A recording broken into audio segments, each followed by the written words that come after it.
Alright, hello everyone. I am Michael Shaunter, and I will be presenting the Lincoln Conspiracy movie. The first slide kind of goes over the more boring stuff but necessary things, and it's the film details. The director is James L. Conway. The writers were David W.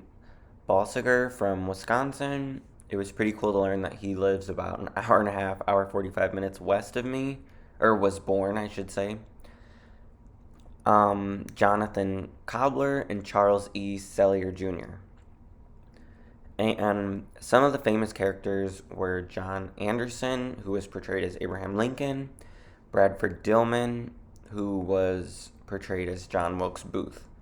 And the storyline summed up is how the movie presents the killer of President Lincoln and how he escapes to Canada rather than being killed. The release date was October 1977 in the US, and the production company for this movie was Sun Classic Pictures. So on the left is the book that was wrote, and on the right is a picture of the movie that was made based off of the book. So that was pretty cool to kind of see the resemblance there, and some of the people who transferred from book to movie to make it possible. Some of the film's major points that I'm highlighting in my paper was the treachery, corruption around Lincoln, and the cover-ups that would take place. And so the photo on the right is just some of his closer members that he had throughout his presidency, which was pretty interesting to see. And a few of these people would play a key role in the movie. Let me see. It is Andrew Johnson, Edwin Stanton, and I want to say William Seward were all very prominent throughout the movie. And the three acts of the Lincoln Conspiracy, as I was saying before, was the treachery Lincoln is faced with throughout the war up until his death, the corruption Lincoln has around him, such as some of his cabinet members and closest associates, and just how they have secrets and they hide evidence from him, or even from the court, and that is shown in the movie. And then also the cover-up that takes place during the movie. And so some of those secrets or corruption is the 18 pages that were missing from John Wilkes Booth's diary. And then the first point is treachery. So the movie highlights just how impactful these speeches were, such as him being able to anger and please the same crowd in one speech. When Sherman understands that he must starve the South to win the war. This is mentioned throughout the movie, and also is kind of shown that having to block the ports or having battles where you literally wait out for one side to starve. And for example, that is the Battle of Vicksburg. And the third point was over Edwin Stanton and how he believed the South should be punished more. And he is seen in the movie saying that, so I was pretty surprised that he told Lincoln that. And also the discovery of John Wilkes Booth's diary, as I was mentioning before. So the picture on the left talks about, or shows Lincoln going into his presidency, and then the picture on the right shows him in 1865 towards the end of his presidency. And this just really goes to show how stressful and how taxing this job can really be on a person. And I just thought it was a pretty neat picture. So the corruption around Lincoln, Senator John Thomas was Lincoln's most trusted associate. But yet in the movie, Booth and Senator John Thomas meet and discuss a plan to kidnap Lincoln. In trade, or in turn, Thomas was to give Booth these postal codes that would be of great use for Booth. And Booth's original plan, as I was saying, was to kidnap him, therefore making way for Jefferson Davis, who was Secretary of the War at the time. And this quote was said in the movie that I thought was pretty interesting. It's, "Hate may win war, but even more trust to win peace." So he didn't care if the Union, he did care if the Union won, but what he put even above that is keeping the Union intact and keeping both sides happy and at ease. And so some of the cover-ups that the movie depicts is John Wilkes Booth and James William Boyd. So kind of movie versus history sort of deal.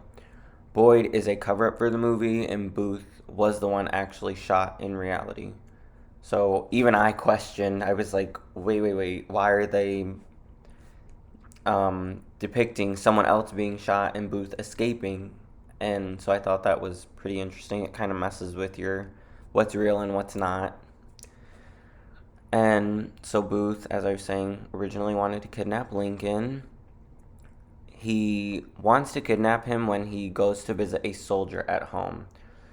So this is this is extremely significant in a sense of Booth being able to barter and negotiate while having President Lincoln kidnapped, rather than him just killing him altogether, because he may have been able to negotiate, and the authorities may have been able to track down Lincoln and get him back, but instead he obviously ends up being murdered at Ford's Theater, which is kind of my next point, is how he has no choice but to murder him at Ford's Theater.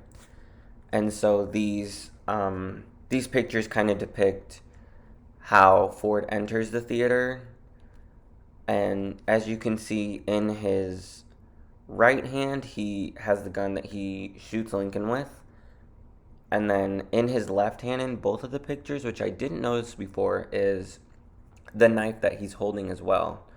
So those definitely are both used. I believe he shoots Lincoln and he does stab another person when he enters and kind of like fights. And then the picture on the bottom is of his diary, which I found was interesting because, as you can see, there's a ton of pages that are ripped out of the diary. So it just kind of makes you think who needed those pages ripped out and why. And so Booth's diary and its missing pages. In the movie, Booth loses this diary running from search parties. This book was brought up and it wasn't turned into court. And the War Department didn't really think anything of this when it came up months later. This diary, as I was kind of saying before, he wanted the South to prevail and be prosperous, and it was a very detailed diary. Joseph Holt and, that should be Edwin Stanton, denied any pages were removed from the diary, even though you can clearly see that there is in this picture. I tried to find super clear ones so you guys could see. And so just some Civil War events covered and ignored. So the movie does an awesome job of explaining how Sherman wishes to suffocate the South. In reality, I learned of an example was the Siege of Vicksburg and other battles.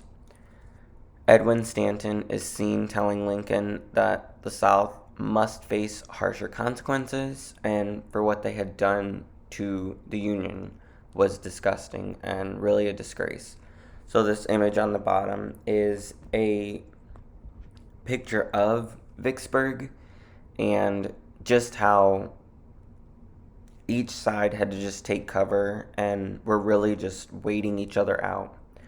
And I just think it's really important because the Union, as much as Lincoln didn't want to, they literally had to um, suffocate the South in order to win. So whether it was ripping railroads, burning whole towns to the ground, having battles where you literally are just waiting it out and you are waiting for the other soldiers to starve to death. So just things like that, how the Union like had to do it, where it was a different way of battling, but it was still battling throughout the war.